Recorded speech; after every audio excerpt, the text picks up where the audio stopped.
9 law enforcement officers and 3 canine officers who were recently killed in the line of duty were honored in Springfield Thursday at the Illinois Peace Officer Memorial Sculpture, including 3 from the state line area.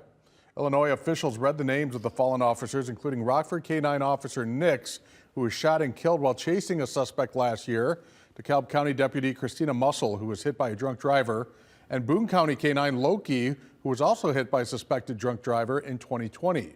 This marks the first time fallen canines are honored at the ceremony. Illinois officials say their sacrifice will never be forgotten. Your officer is a hero.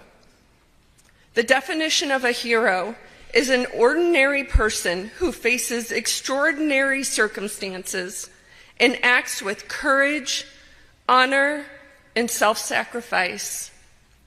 Yes, this describes what a police officer is.